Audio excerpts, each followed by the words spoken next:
Hello, everyone. Welcome to the Stream Key podcast. I'm here today with Argick, who is a brand new sponsored streamer at TRUgaming and has a lot of experience with speedrunning, which is what we're going to be talking about today. Argick, thank you so much for coming on the show today, dude. How you doing today? Hello, I'm not too bad, thank you. Thanks for having me. Of course. If you guys don't know, he is actually from Ireland, correct? No? The other Irish country. The other, oh, see, I knew I was going to do that.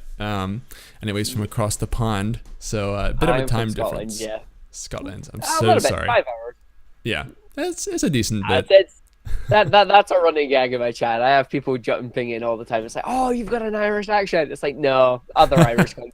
Like, they get really confused. It's like, no, I'm actually from Scotland. Oh, I'm so sorry. Well, anyways, from Scotland, guys. I definitely didn't say Ireland. And I'm happy to have him on the show today. If you guys don't know how this show works, we will talk for a certain subject for about 40 minutes.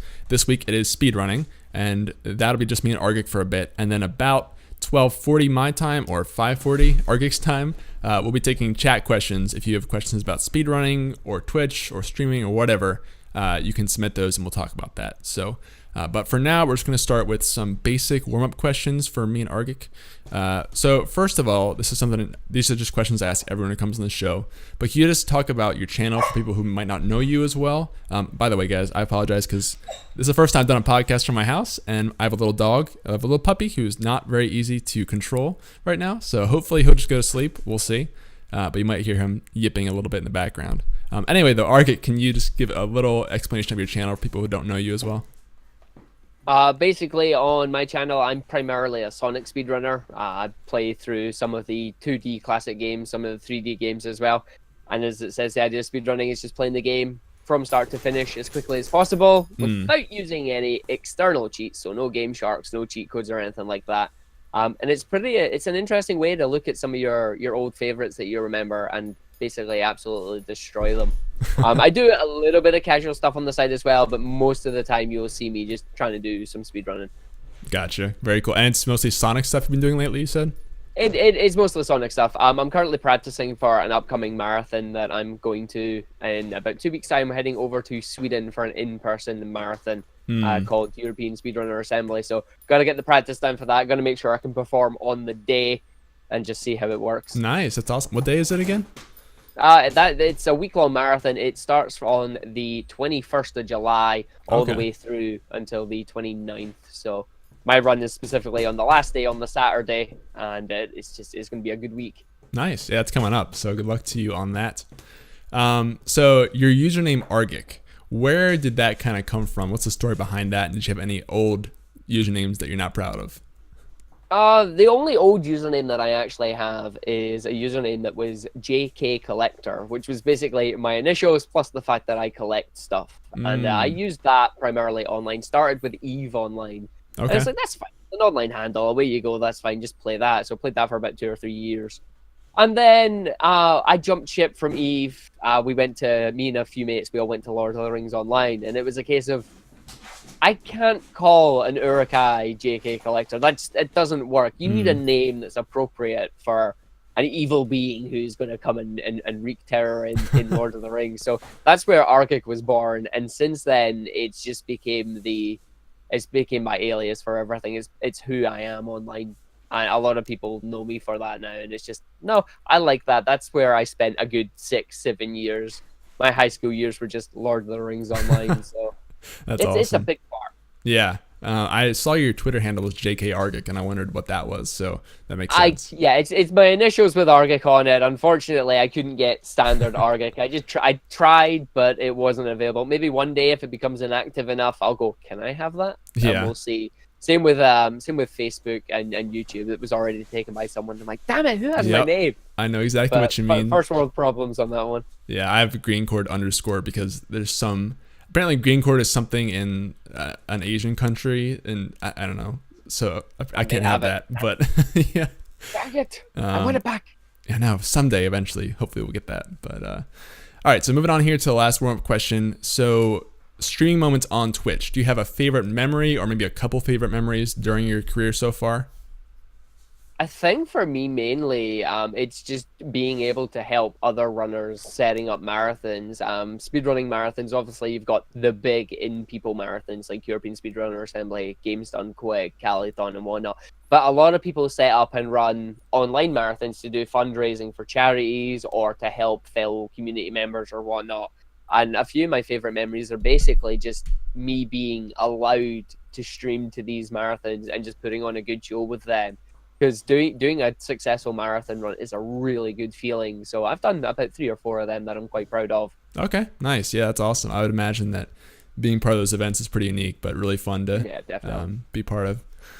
Sweet. So well, I guess speaking of that, we'll move on to speedrunning itself, which is, I'm really excited to talk about this because, you know, we've been doing this for a couple of years now, but we haven't really had a lot of speedrunners in TRUgaming, or people on the sponsorship team, and I haven't really talked to a lot of them one-on-one at least. So I'm excited to kind of get your thoughts of it. Not that you are like a representative for every speedrunner out there, but just to explore the space a little bit. Sure. So basically, do you want to just talk about how you got involved in speedrunning on Twitch and what your kind of journey has been like since that? For me, it started back, like I've enjoyed speedrunning like way back since 2012. We had Games Done Quick has been going for years now, and it's just been growing and growing. Mm-hmm. And it was always a case of I would sit and watch the speedruns from that, and then would go, I would really like to do that, but I would never actually get into like making the jump to going through that. Then in 2014, they were still going, and at the time I was starting on YouTube. I was doing more video editing. I managed to get a cheap copy of Sony Vegas and was like, no, we can do this. We can like, all I do is game anyway. Let's put it on YouTube. Why not? How hard could it be? Turns out editing is a lot harder than you thought it was. Yep. Yeah, that's something that I didn't know. So did that for about maybe 3-4 months before finally I got an email through saying, congratulations, we can upgrade your internet to a reasonable speed in your area. And once I got the internet in, it's like, that's it. No, I want to try my hand at streaming. I want to go for that and just prefer the live environment over heavy editing and everything. So from there, that happened. My streaming, it was like, we'll just stream whatever I want at this point. I'm not really sure how I wanted it to go. And then fast forward to 2016, when a fellow Sonic speedrunner named Mike89, who has just recently retired from speedrunning, set up an event called Sonic Speed R, which was a month-long event where every day you would race a different Sonic game, regardless of your skill level, if you were new, if you were a veteran, whatever. And I actually managed to play through all 25 races for it. There was only 3 of us that were able to do that. And it was at that point in time, I just thought, no, I really enjoyed playing through these speedruns. And that was me hooked. So I decided, I picked up Sonic Adventure DX from that point. I went and looked at the guides, the tutorials, decided to get a top 20 time on that, and just went from there. And since then, it's a case of just finding games that take my fancy. If I enjoy a game casually, it doesn't necessarily mean I'll enjoy it as a speedrun. Right. And then Sonic Mania hit, and from there, it's just like, no, I love my Sonic stuff, so keep going with that. Hammer home on that one. That's so cool. And Which what events have you been part of so far? Besides, I know you mentioned that one with the question we just had, but like, how many total, I guess, have you been part of? I'm still relatively new. Like I'm considered a baby in the community, really. I've only actually attended 2 in-person events. SGDQ 2017, so Summer Games Done Quick last year. I went over for a couple of days there. And I did UK Speedrunner Gathering, which was an event that was held in Glasgow earlier this year as well. But in terms of going to the big stuff, and I'm generally quite lacking in that right now. It's in my bucket list to just turn around and go, no, I wanna travel to the different countries. I want to be a part of these guys. But it's a lot of money to try and get over there. Like going over to America is not cheap. That's tough. I mean, just being over there in Scotland, trying to make all those trips, I could see why that'd be a problem. But so in terms of actually being in the events, I know you said you're going to be in one coming up later this month. Have you been in any, like, total, how many have you been part of before? Any of them, or just attended them? I was on the couch doing commentary for the one I was at last year. Oh, So wow, I okay. have been on the screen.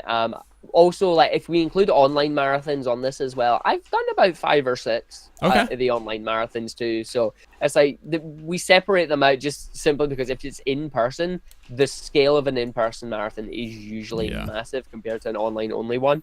But I've done a few different ones. Obviously, the way these marathons work is that you submit your game to a panel and they decide, yeah, we would like to see this game, or no, we'll choose another game. And it's just, you got to make sure you not only are you good at the game and that you can also present it well, that you have good commentary on it, or you have somebody that can provide good commentary with it. And just in general, you can put on a show. I mean, the Right. idea is, yeah, you're doing speedrunning, you're showcasing some really skillful tech and whatnot. But at the end of the day, you just want to have fun. That's So true. it's like, if you're not having fun with it, what's the point? Yeah, that's a good point. I think, like myself included, I kind of look at speedruns as like, you basically just have to be really good at speedrunning, right? But there is a lot of entertainment value that's there too, in terms of commentary and knowing things about the game and sharing that, being someone who can entertain an audience. Because at the end of the day, you're still a streamer and you still have to do that, right? Oh yeah, no, definitely. Like if you the thing with speedrunning is that there's a lot of people that like to turn around and they will just reset a speedrun back to the start if they fail a single glitch or if they lose too much time. And it's trying to find that balance between, no, I want to actually show people the end of the game as well. I don't want to just do this first 10-minute segment over and over. Right. Because there are people that will play a game and they will just reset after reset after reset. And you can see from a viewer's perspective that it's like, this isn't particularly interesting, which I think makes it harder for the streamer to then try and branch out to try and actually get known out there if they keep doing the same 10-minute segment. Right. Then once they get that part down, though, it's like, that's it, whoosh, oh, here we go. And the thing that I know with speedrunning, or the thing that I've witnessed with speedrunning, is when you get somebody that's on world record pace, their chat, their viewer numbers, like they will explode depending on the game it is. Like, for example, if you look at recently, there was a runner named Linkus who managed to get the Wind Waker HD world record because a new skip was found on that particular version of the game. The guy himself does really good. He's got really good numbers for his streaming, but his viewership just exploded when people found out that he's potentially on world record pace here. Right. And everybody wants to be part of that. I was there when this moment happened. Wow. So it's like you're constantly striving to get a good time to build up those numbers. Right. That's crazy. I can imagine it's just like any other game, right? Like if you're really good at something, people will come watch it. So. Oh, definitely. The thing about speedrunning is that any game can be a speedrun. It's a common misconception from people that, oh, you can't speedrun an auto-scroller or you can't speedrun a racing game. It's like, no, you can. You can speedrun any game. Right. The objective of speedrun is to get to the end as quickly as you can. Yeah. Makes sense. Anybody can do that. The question is it interesting? Because within speedrunning, personally, it's usually Nintendo games that end up being the majority of speedrunning. Like Mega Man, Zelda, Mario, those are the big name games that you'll see. And it's simply because Nintendo games generally lend themselves quite well, not only as entertaining games, but as good speed games as well. Right. I love Sonic personally because that's the game that I choose, but I can understand why some people may not like that as much. Sure. But there are other games out there as well, like you've got the Silent Hill series, you've got Freedom Planet, you've got Super Meat Boy, or the latest hot speed game is Celeste, or Celeste. The kind of Super Meat Boy-esque platforming game. Like that has exploded right now. It's really good. But as with any game, it's you got to find the next big thing, jump on the speedrun for that, and hope that it lasts. The retention on that, though, is where the hard stuff comes in, I think. Awesome. So I want to get into a little bit of the streamer side of things, because I could talk about speedrunning all day, but I definitely want to hit the perspective of people looking to stream speedruns.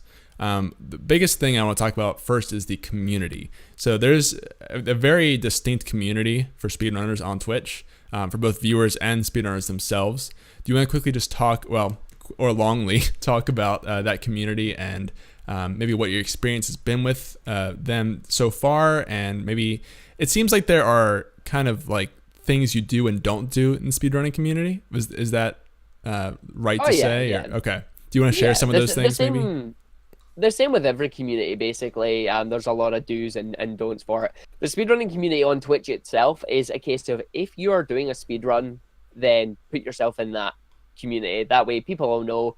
They can scroll down and go, hey, here's a game. This guy's streaming Sonic. This other guy's streaming Mario. Hey, look, there's a guy doing Metal Gear Solid. You're all in one place. People can just go, I want to watch a speedrun today. I want to go watch this guy, or I want to go watch this game. Whereas if you try and search through the game directory, it's going to be very hard to try and find somebody actually doing a speedrun. So Yeah.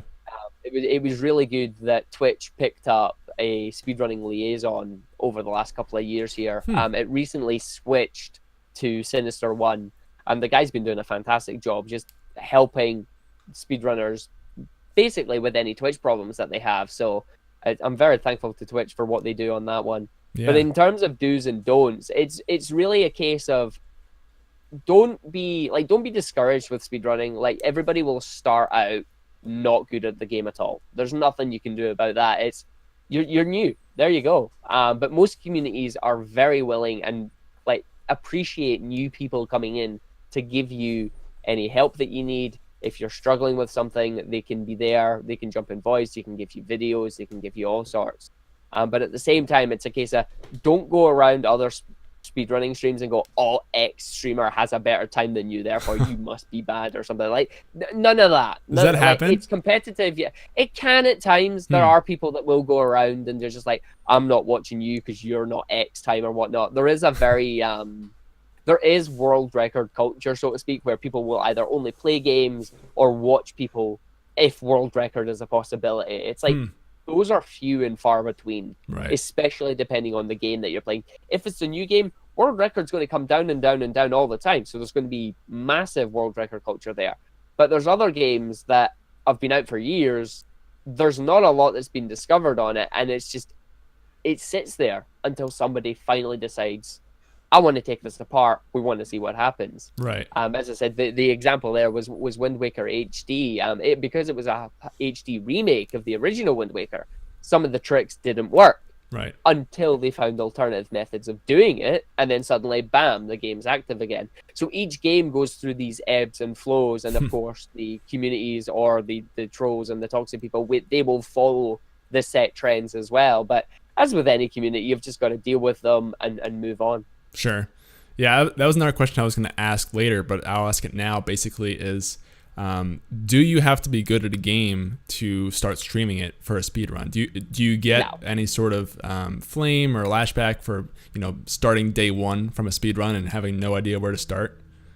No, generally not. I mean, personally for me, and a lot of people are surprised about this for some reason, but I don't stream. I don't practice games off stream. For me, speedrunning is my stream. If I'm practicing, I'm speedrunning, therefore I'm streaming. If I'm not, it's wasted time in the way I see it. Right. It's like, oh yeah, you might be practicing a section that you get really good at, but then your viewers aren't getting to see this progression that you're doing. And the thing is as well, is that you could be some random nobody that comes in and either one, you get a really good time. People are initially suspicious about you. But if you've got it recorded, there's nothing for them to be suspicious about now. They can watch it, see what you can do. Or two, you stream, you're relatively new, but suddenly you found this new skip that nobody knew about. And then the community is suddenly buzzing around you going, oh, how did you do this? Can we incorporate this? And then, bam, that's it. You're part of the community now. You are there. You've managed to find something. You will be named, oh, I did this. And it really does have that sense of camaraderie with it, and it's really good, I think. Yeah, that makes sense to me. I mean, if you're already if you're already playing practice of a game, why not stream it, and just share that with other people? Yeah, I think that applies to most games or most things on Twitch in general. No, exactly. As I said, it's just everybody starts at day one. I mean, nobody that decides, no, I'm actually going to come in this and bam, I'm a top 10 time. Yeah. It's like, that's as I said, that's just immediate suspicion right there. Especially if you go bam, top 10 time and you've not recorded it. It's like, no vid, you didn't do it. I'm sorry. Like, you could be the best guy in the world, but if you didn't record that, I don't care how many people watched you. There's no evidence for it. That's like the whole Donkey Kong thing that I've heard about. Yeah, that's that one, or the dragster situation as well. It's like the whole 551 time. It's like you even had developers and that saying, we're not sure how he did that. And it's like, you did. It was all sorted over the fact, did you have a video? No. There you go. Yeah. But that's back in the day. That's a case of going through old evidence and finding out, okay, hold on, this is a bit fishy. So that's a different kettle of fish, I would think. Right. But it sounds like it could almost be worse to not stream when you're practicing a speed run, just in case you get something really amazing. But then you can't show it to anybody. Yeah. So. Yeah, definitely. Like if you get a new personal best and it's like, oh, I'm going to upload this. Dang it, I didn't record. Or, oh, I found something cool. How did I do that? I didn't record. And it's like, that's it. It's gone. You've got to somehow just think, what did I do to do this? Is it possible? Can I do it again? Was it just a fluke? Who knows? Because there's one thing that I was able to find out in Sonic Mania, thanks to streaming through, is that we managed to do this some weird zip where the game just took us straight up through part of the level. No idea how it happened. No idea how it worked. And we still don't understand how to trigger it. But we know it happened because there's video footage of it. So this is something that maybe in a couple of months' time, we'll all get together and just go, no, let's dissect this. How did this happen? Can we make it useful? And it's things like that. Yeah, and it's Shadow B in the chat there. He's just screamed out Death Egg 1 skip. In Sonic 3 and Knuckles, a game which has been speedrun for years. There's a gravity room in Death Egg 1 that sends you flying off to the right.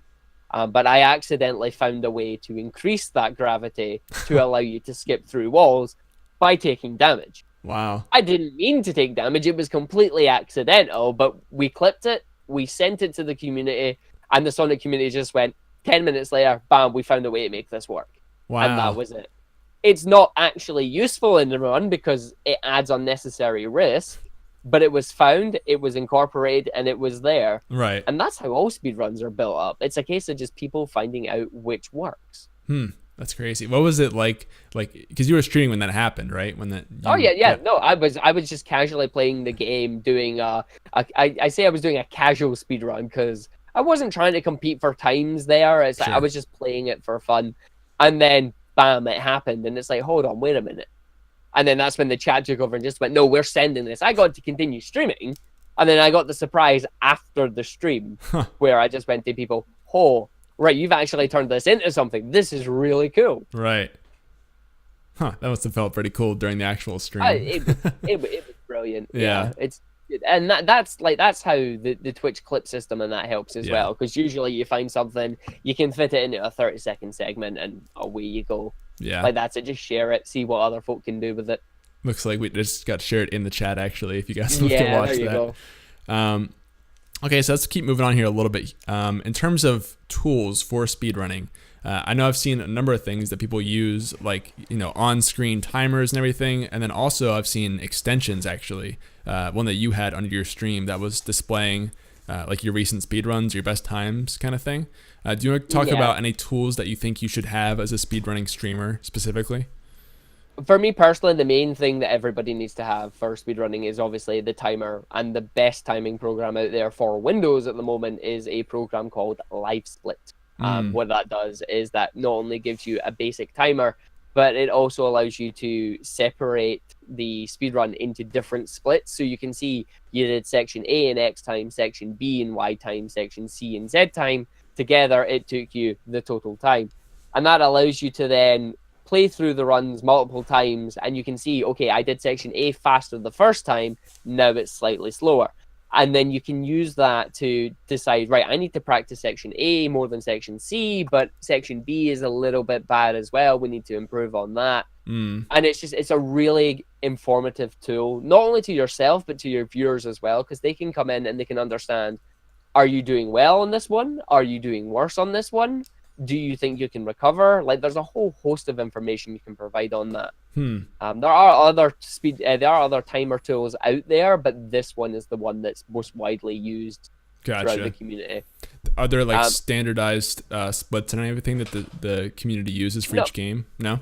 It depends entirely on the game. Most speedrunners I've seen, they'll either just copy the splits on something that's on the top 10 runners, because they'll go, okay, that's kind of an accurate assessment, let's just use them. Other people, they'll just make up their own splits. They'll decide, no, I want to split after every single act or every single level, or I want to split after I grab a specific item.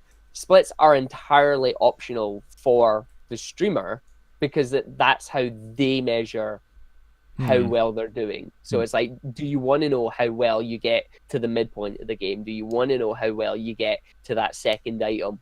Then you can just set splits for that because you just manually control it. There are some games, however, that have an automatic splitter, which is just a little script that integrates with that as well. A prime example is A Hat in Time, which is a game made by Gears of Breakfast. It's a 3D platformer. It's a really fun game, but they've designed the game with speedrunners in mind. Not only have they provided an in-game timer for the game itself, but they also gave you automatically skipped cutscenes, so you don't have to waste time watching the cutscenes. But they helped develop an auto splitter for live split that then allows people to go, nope, here you go, set your splits. You've collected the timepiece, no problem. The program automatically goes, okay, you got one, and switches to the next split and goes down like that.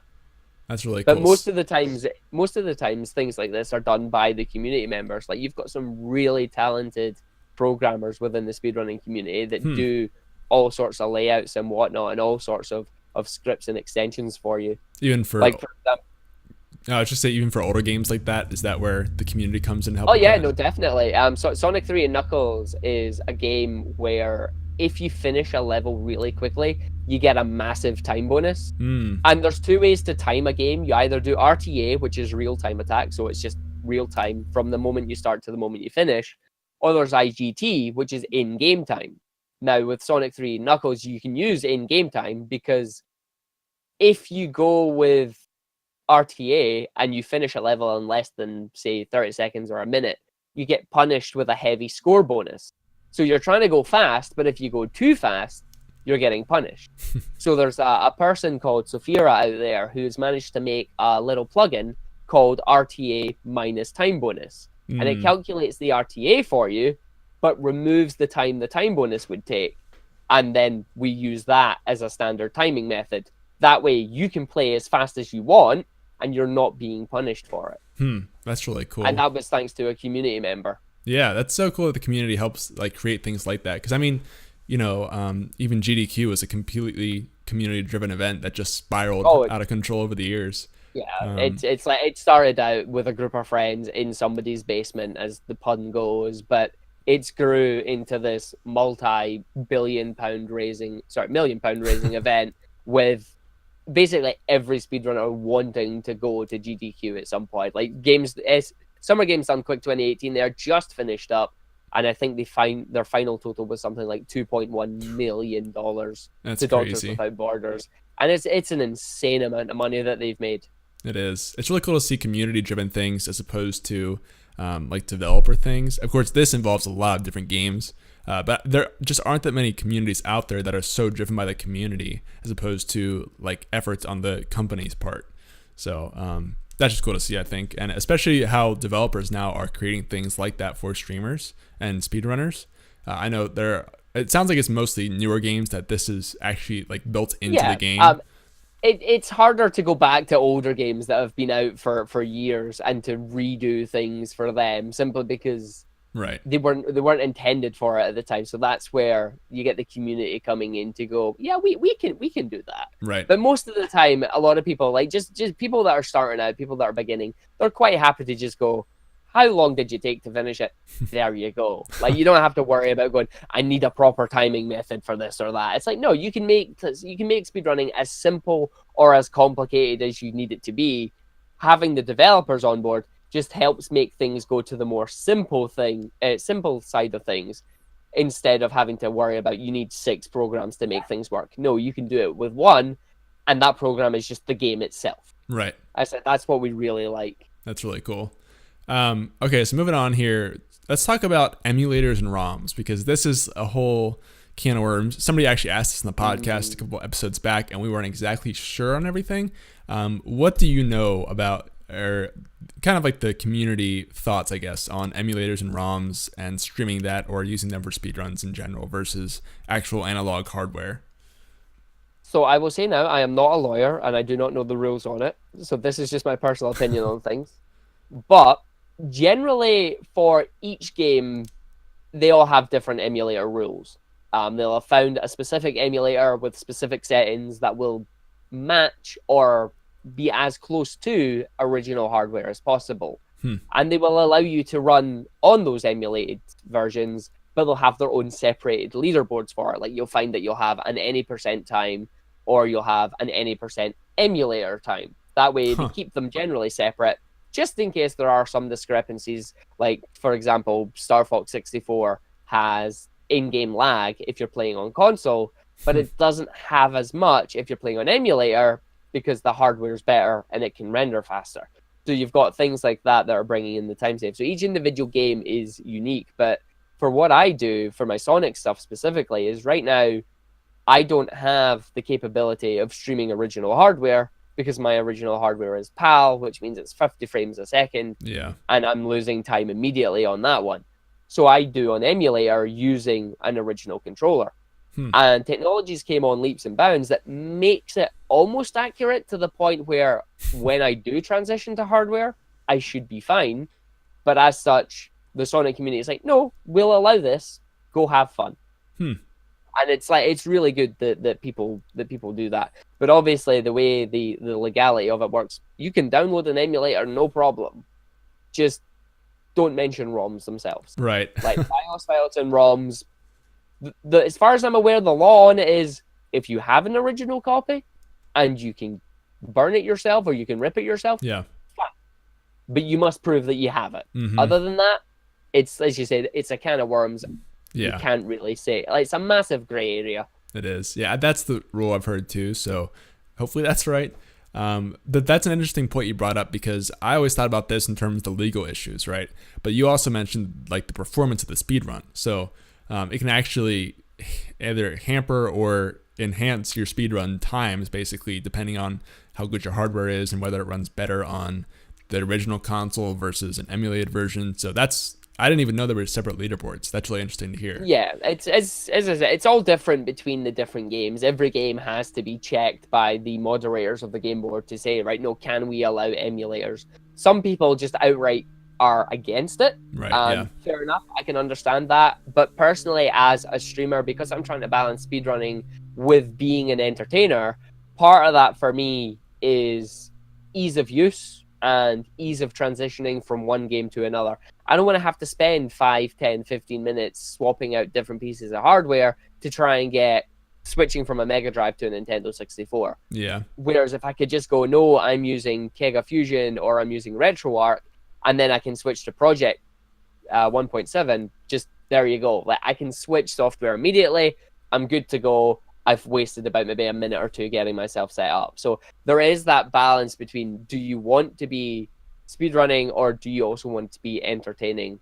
Right. And that's where like some of the more popular streamers in that are as well. Like they've got that knack. They're on the right game. They're on the right system. They know what they need to be doing for it. Yeah, that makes sense. Do people put like what system they're on in the stream titles and stuff too, or stream info? Not really. Most of the times people will just put the game name and what type of category they're doing. People in chat will come and ask, like, is this emulator or is this hardware? And it's like, you just tell them what it is. It's a common question. I've not seen a lot of people that come in chat and are just like, oh, I'm not watching this because you're emulating it. It's like, most people, they're just interested to know, oh, which one is it? And then they're quite happy to sit and watch. I haven't witnessed any negative backlash in chat over people being on emulator. Usually it's in forums or on Discord discussions within the communities themselves going, should we allow this or should we ban it? And again, as I said, it all just comes down to the performance. Like, are you getting better performance on an emulator? If so, we can't allow it because it's not fair. That's right. The other thing that we need to worry about on that as well is that certain emulators have things called TAS tools. TAS stands for Tool Assisted Speedrunning Tools, which allows you to basically advance the game frame by frame, allowing you to put precision inputs in that a human would otherwise not be able to do.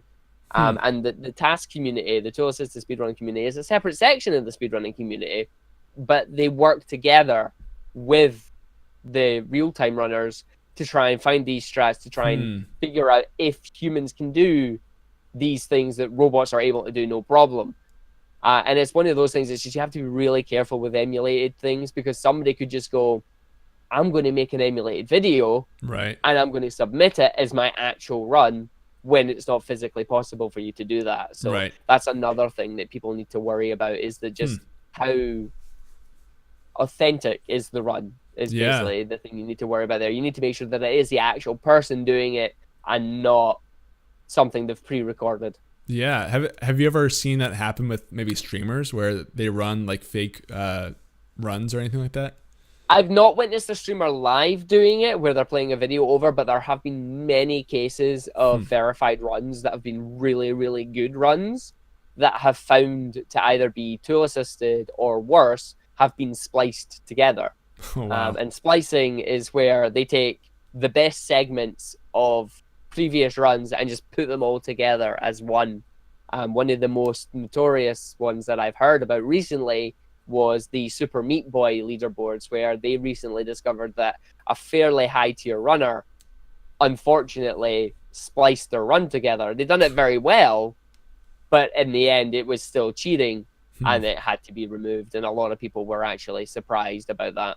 Wow, that's crazy. I've never heard of that. It is the case, yeah, it's some people will they will cheat to just try and maintain their current persona, their current position. But at the end of the day, don't cheat. It's not worth it. Yeah. I mean, you're only cheating yourself, really. It's funny because that actually happens not just in speedrunning, but in other games too. When people, like competitive games, I've seen it with Fortnite, people do that. I just think it's bizarre, but don't do that, guys. If you want to be a speedrunner, don't steal other people's runs, I guess.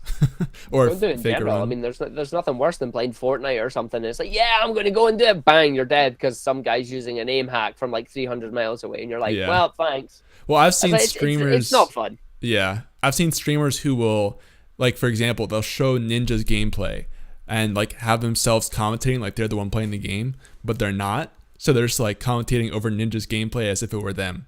And that's just, I can't understand people do that, but I think for them it's just a case of they're trying to get in on the fame. Yep, just gotta get your share, I guess.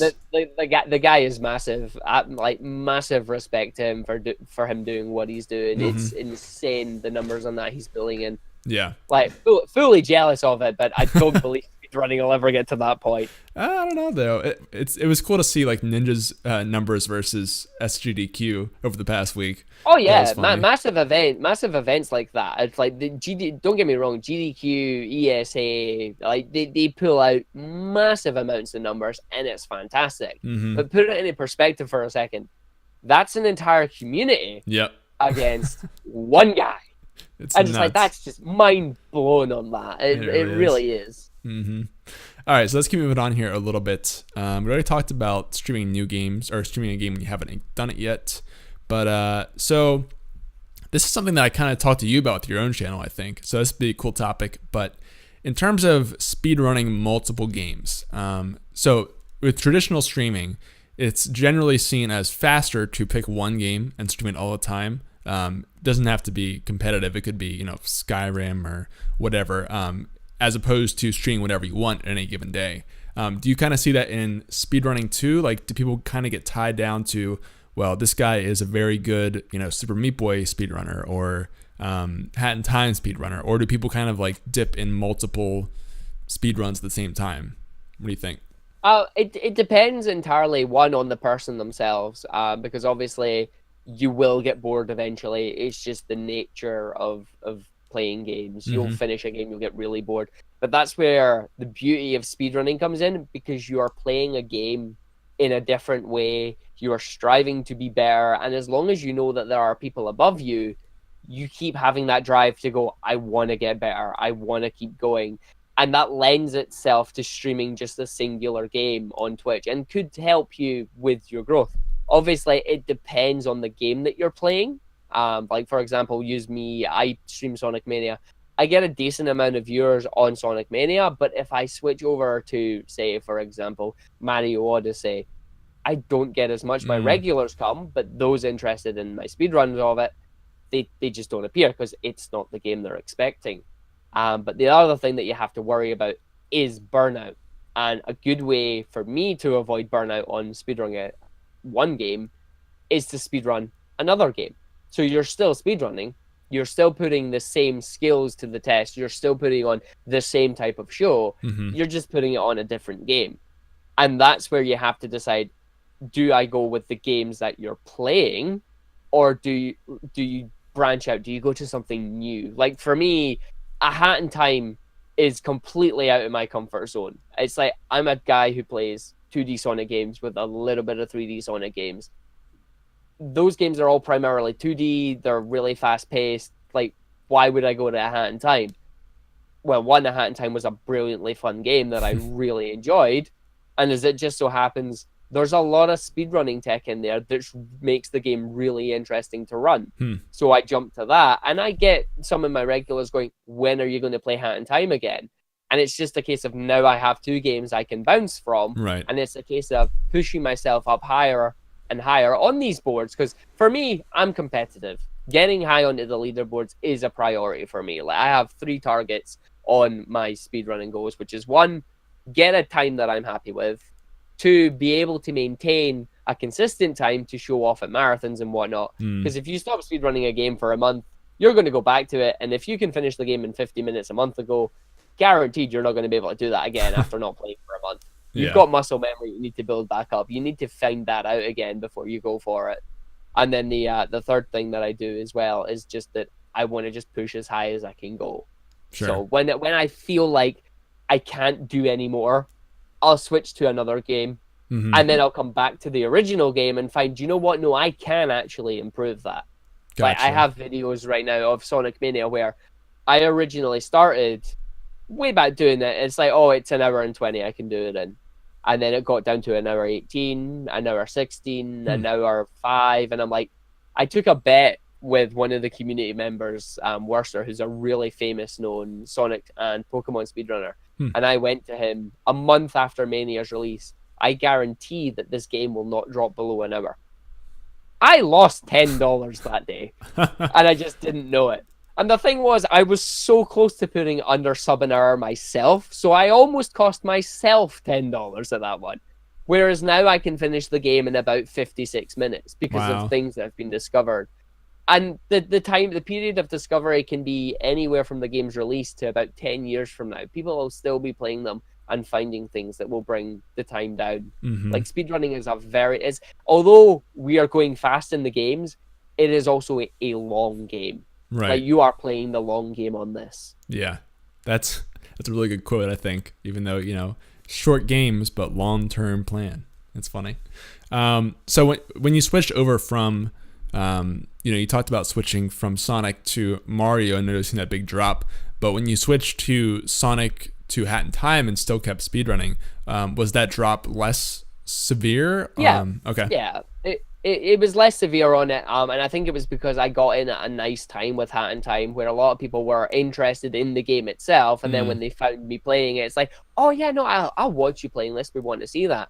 And then from that point as well, I started doing the whole learning of the speedrun. So we went back to square one. Okay, here's the casual run of the game. Now let's add the tricks in. Let's add some of the glitches in. Let's put it all together. Let's see how well it goes.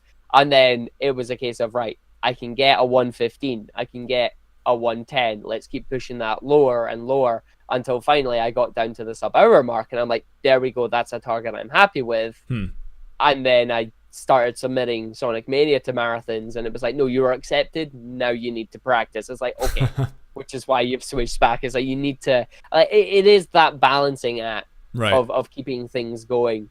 But there are... You'll generally find that the more popular speedrunners out there, they'll have 2 main games that they'll stick by, but they'll have about 5 or 6 other games that they'll play on the side. Speedrunning those or just playing? They won't. No, they'll speedrun them. Okay. They will speedrun them on the side. They won't be as competitive, but they will still be fairly good at the games that they do. Sure. And like that's the thing. Like personally, I think the idea of learning multiple speedruns is really good. If you're able to diverse yourself and you can go, I'm doing Sonic today, I'm doing Hat in Time tomorrow, and I'm doing Zelda on Thursday. And you go from that. And it's as long as you can mix it up while being entertaining, you're onto a gold mine with that. Like there's one guy that I look up to as a streamer called Game Jam 06, and he does everything. Like literally, he'll run Mario, he'll run Mega Man, he'll run Sonic, he'll run Zelda, and he does all of this at a relatively high level. Like it's Wow. not a case of jack of all trades, master of none. It's he's relatively good at these games. He understands what he's doing. He understands how he's going. He's not in top 10 or anything, but well, he's not in top 10 for most of his games. He is in Mario, and it's insane. Wow. But he's like in that top 20 mark for most of them, and it's nuts the skill that he can put through it. That's so It doesn't. crazy. It helps how he is just a naturally good entertainer as well, and it's good fun for that to take over. That's awesome. Yeah, I think that's a smart way to, deal with or mitigate burnout basically, but still keeping your identity strong as a speedrunner. So if you guys are interested in speedrunning, I think that's a smart thing to consider is, keep speedrunning, but then maybe open yourself up to other games as backup games or side games or something. I think that's smart. No, definitely. The other way about it as well is just mix up the categories that you're running. You don't have to stick to one category on a game. You can mix it up. It's like, oh yeah, you're playing Sonic Mania and I'm doing Sonic and Tails today. I could say tomorrow, no, do you know what? I want to play Knuckles. It's a different speedrun because he has different movements, he has different tech, and it's a different speedrun. Same game, so some of the skills trans over, but you can play a different category. Hat and time, I do any percent, which means I get 25 timepieces, I finish the game. I could go for all timepieces. There's 42 of them. It's a longer run, but it's still a speedrun. And it's a case of you don't necessarily have to change game, you can just change category, and that's a really good thing. That's a good idea too. What I've started to do thanks to Big John, who started the idea and has allowed me to take over it basically, is the Sonic 8 is what he named it, where you play through the 16-bit Sonic games from Sonic 1 all the way through to Sonic Mania back to back. And we do that in a case of we got it down to about maybe 5 and a bit hours now. Wow. And it's a case of you literally just play them all in one setting, and it's a really good way to get a long stream. And he first created that, and he does it with all the series, but him being the good guy that he is, it's like I went and asked him on Twitter, hey, can I run this with you? It's like, it's a made up category, there's no leaderboards for it. It's like, but it looks really cool. And the guy was like, you do you, go for it if you want to. And since then, it's like my Saturday streams are generally that. And it's brilliant because it helps avoid burnout. It's a good, fun stream. People can stop in for the games they enjoy. They can leave for the games they don't. And in general, it's just another good way of avoiding burnout. Yeah, that's really cool. I definitely have to see that sometime. It sounds like I can't imagine doing was it 8 games in a row? Yeah, basically? 8 games. That's crazy. Awesome. So I want to open up to viewer questions here in the end. Really quickly, my last question for you is just, if you give one piece of advice to a brand new Twitch streamer, what would you tell them? Brand new Twitch streamer, focus on audio. Audio is paramount for Twitch streaming. And if Jack is right in the chat there, I think my audio sounds completely different to what I have on stream, but there you go. But no, audio is paramount because most people, myself included, we will stick Twitch on a second screen while we're either gaming or we're working or we're doing something. So having a decent sounding microphone with good audio balance is absolutely paramount to get somebody to stick around. You don't want to be too high, you don't want to be drowned out by the game, and you don't want to sound like you're talking out of a tin can. Right. So I initially bought a Blue Yeti. I have since switched to an XLR setup with a Shure SMB, I think it's the 58 I've got. But it's a case of I also have some EQ settings and that done through OBS, which is why it sounds different to what we're having now. Right now it's just standard microphone. But it is one of those things where you just want to tweak it, get that right, and you are sorted because people will be happy to listen to you.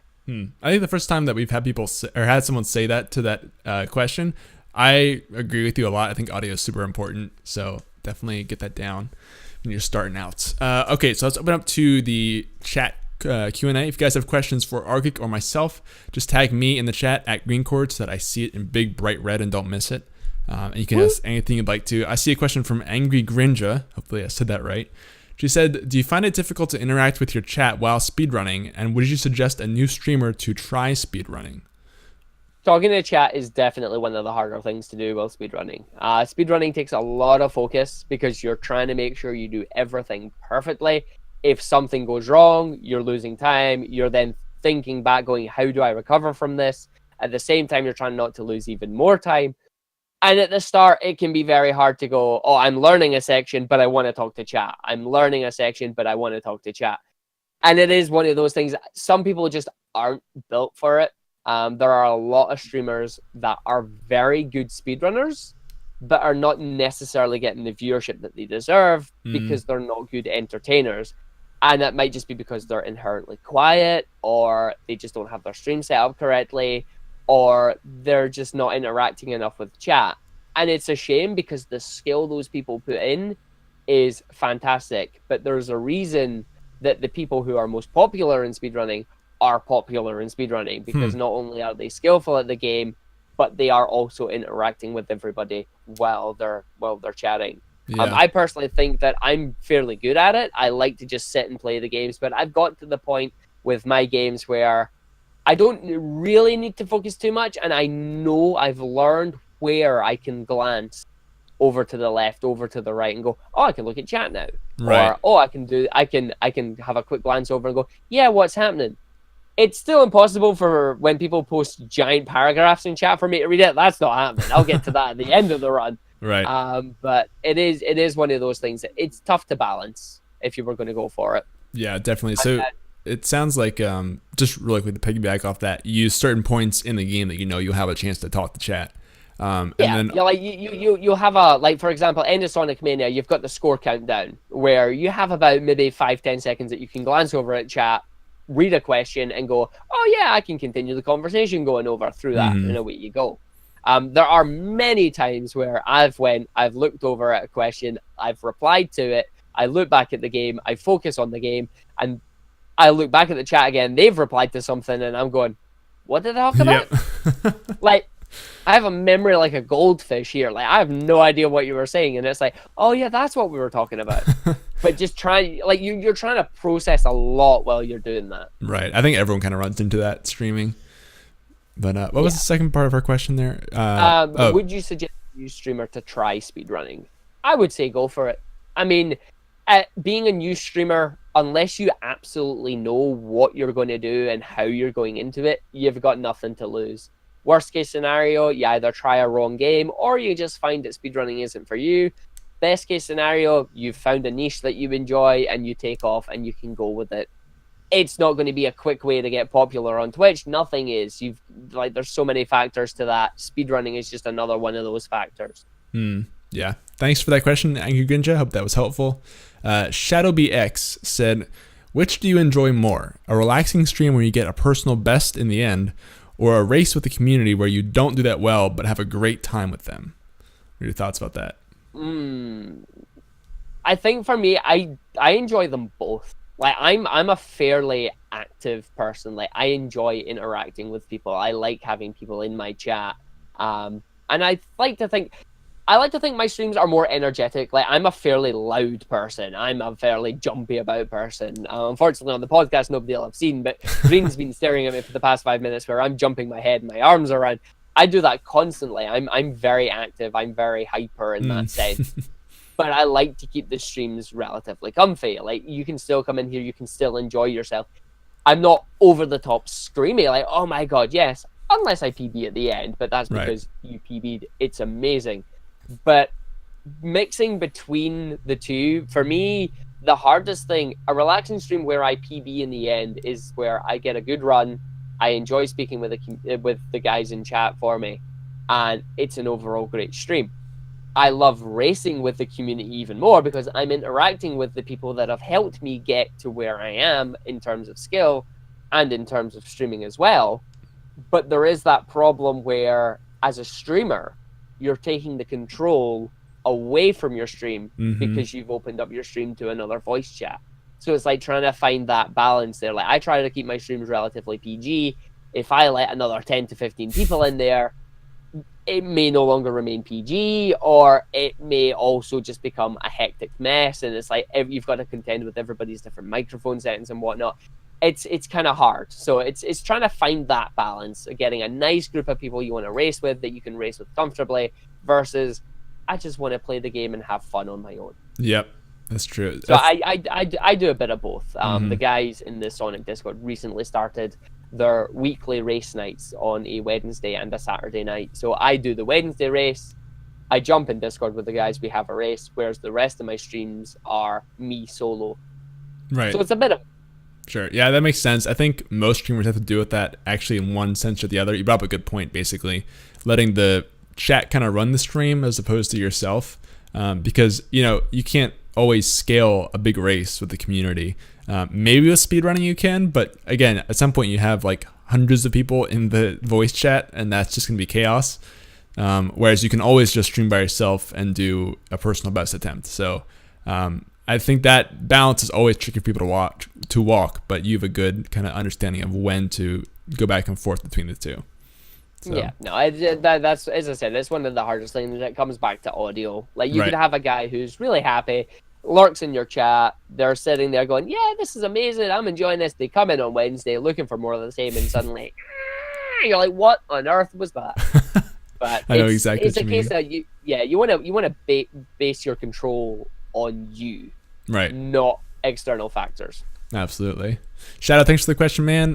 Archrist asked if you could dab, and nope, that's and a he no. knows that. Moving on, Ryozaki Mazoto 7, I hope I said that right, said, for Argick, is there anything you'd suggest looking for in a game for someone who likes the idea of trying a speedrun but has no idea what game to pick? Been wanting to ask you this for a while. It comes down to entirely what type of game. The way I see it is, if you want to speedrun, if you were stuck on a desert island for the rest of your life and could only play one game, which game would it be? And then pick that. Because you will then be more determined to go into the speedrun going, I like this game, I want to play this game, I'm happy to play this game. The main thing as a speedrunner that you need to focus on, and this is regardless of being a Twitch streamer, or no, actually, it's included in that. If you are not happy speedrunning the game that you are playing, you will not do well in it, and you will not put on a good show. So find a game that you are happy, that you are comfortable with, that you do not mind playing over and over and over again, because that is what you are going to be doing. Regardless if you reset over the first 5-10 minutes, even full runs. A full run is an hour. You'll be doing an hour segment. Another day, you'll do the same hour segment. You'll do the same hour segment. You've got to enjoy the game that you're playing, and that's just the most important thing. Yeah. I started off with Sonic 3 and Knuckles as the game that I enjoy the most. I didn't pick it up as a speedrun officially until after Sonic Adventure DX, because that's when I got my feet wet with speedrunning in general. And even then, I'm still not good at that game, because there are other games that have came over and I've went, I want to run that more. So it's like, you'll start on one and something else will come over and you'll go to that. Like, to take the meme of the guy looking over at the other girl, that's what happens with speedrunning. Is you'll be speedrunning a game, you'll find another one, ooh, I want to go to that. Yeah. And you just take it there. I think that's true of any streaming games. You always have to make sure it's something that if you want to stream one game, regardless of whether you're speedrunning it or not, you have to make sure you love it, because you're going to be playing it a ton. But I think it's even more severe with speedrunning, because you're picking that game apart detail by detail. So I can imagine it's just like that, but even worse. But Ryozaki, thanks for the question, man. I hope that helped you. So Jack CN has a fun question, which of course we are open to. He says, which 3 or less games would you speedrun if you could not speedrun any game in a series you had already speedrun or played? So basically he's telling me I'm not allowed to say Sonic anymore, or Hand Time, because those are my games. To be really honest, I would like to jump into Zelda Ocarina of Time. Not specifically for a speedrun, so he's going to be very disappointed, but more for the fact that they're doing what they call Ocarina of Time randomizer right now, which is the guys have managed to find a way where they can randomize item placements. So you think you're picking up the sword in that treasure chest, but you've actually just picked up the ocarina, and you're like, I can't use this to hit things. And you've got to use your techniques in that you've learned throughout the speedrun to navigate this game that's meant to be fairly linear, you go to X place to pick up item Y, to go to Z place. It doesn't become like that anymore. You've got to try and navigate and find these items that you'll need to finish the game. Sometimes you'll find them really quickly and you'll finish a seed in 3 or 4 hours. Other times you'll have no idea where they are and you could still be playing 13 hours from now. Wow. Because literally everything is randomized. So I would like to get into those, but you need to have prior speedrun experience, I feel. Otherwise, you run the risk of getting stuck with nowhere to go. Right, because it's entirely random each time you load a new seed. That's hilarious. Going into actual speedruns, though, any speedruns in a series that I've not played, I would probably like to try the Mega Man X series. Again, it's a 2D-based platforming game. Not as fast as the Sonic series, but it has a bit more skill in terms of aiming your weapons and firing and doing your boss strats and whatnot. So I think that would be an interesting section. But there's the final game. It's not really a game itself, but there's a whole bunch of indie titles out there that have released that I'm going, I could potentially pick these up. Like A Hat in Time has piqued my interest in indie game speedruns because they could be really good. Or they could fall flat on their face. You got to take that risk. Sure. Awesome. Jack, thanks for the question, dude. I appreciate it. Beardwalk has a question. Says, don't answer it. Don't answer it. Don't do it. Don't do it. Oh, I see. Yeah. All right. Moving on to another question. Commentator for you. Welcome to the stream. I appreciate the host, by the way. Said, I just got here, so ignore this question if it's already been asked, but what are the best tips on keeping up with chat while you're speedrunning a game on stream? Yeah, we talked about this a little bit, but just really quickly, you want to recover that maybe? It's basically that's one of the techniques that you will struggle to pick up as you're speedrunning a game, because your attention is already on speedrunning the game. You're focusing on making sure you're taking the correct route, making sure you're doing the correct movements, focusing on what happens if you mess up from this area. You've got so many things racking your brain that it takes some degree of skill to then be able to look over at chat, read what they've posted, and then respond to that while remembering what they've just asked you. It's one of the things that differentiates the popular speedrunners from the skillful speedrunners. Popularity and skill are not necessarily the same thing. You get really skillful people that just aren't popular because of how they present themselves. But once you pick up that trick, you'll start to notice people coming in, being more active in your channels, and it's a good feeling when you can do it. But it's difficult. It's very difficult to pick up. Like, don't be discouraged if you miss people's messages, because it happens to everybody. Yeah, especially as your chat gets bigger and bigger, that will only become more of a problem. Eventually, you get to ninja levels, and you're just going, I can't chat. That's it. I'm done. He tries, and it's just it's hot. Like, again, kudos to the guy. He tries. Yeah, he's actually made statements that basically when he's in a game, he doesn't look at the chat until he's done with the game. So that's an option at some point for you too. It is. You could go down that route of saying, I'm not going to look at the chat until I finish this run. Then I'll spend 10, 15 minutes speaking with you guys, do another run. It comes down to just what game you're playing. You might play a JRPG. People go, you can't speedrun a JRPG. Yeah, you can. It's just this is a 60-hour game that we've managed to take only 6. And in those 6 hours, there's a whole bunch of cutscenes. I'll chat to you during my cutscenes. I don't have to do anything. I can talk to you then. But every game is different on that. So you'll build that up as you go along. Yep. Awesome. Thank you for the question again, commentator. And hopefully that helped you think through streaming, speedrunning stuff. That is all the questions that I see for right now from the chat. So unless any last minute things come in here, I think that is going to be our show, guys. Argick, thank you so much for coming on the show, dude. Is there anything you want to say to people just before you kind of head off about your channel or stuff that's coming up, just in general? First off, thank you for having me again. I really appreciate it. It's been great. Like, you guys talk about a whole different host of subjects that I'm thankful for, because even though I speedrun, they are still applicable to me as a streamer. It's finding that balance. It's really helpful. You can find me over at twitch.tv/Argick. You can find me there pretty much 5 days a week. Like, I aim for an average of 5 days a week. Sometimes it's 4, sometimes it's 6. The average is usually 5. If you want to catch me big time, is usually the weekend. I do long streams on the weekend. Most of the time, it's speedrunning of some kind, but I am trying to do a little PB of my own, not a personal best, but project backlog, where I'm going through some of the games that I've meant to have been playing for like 3, 4, maybe 5 years ago, but I just haven't got round to. So I'm trying to split my days up into 3 days a week speedrunning, 2 days a week backlog games, see how that goes. Sure. But you can find me there, speedrunning Sonic, bit of hat in time, and you'll find me on ESA in a couple of weeks. Oh yeah. So thank you for having me again. I'll catch you later. Yeah, thanks for coming out, and good luck with that event too. Come up in the next few weeks. Guys, again, thank you for coming out and watching the show. Are you streaming today, Argick, by chance? I'm not going to be streaming today. I'm about to go and build a hut outside, so that's going to be fun. That'd be cool. Enjoy that.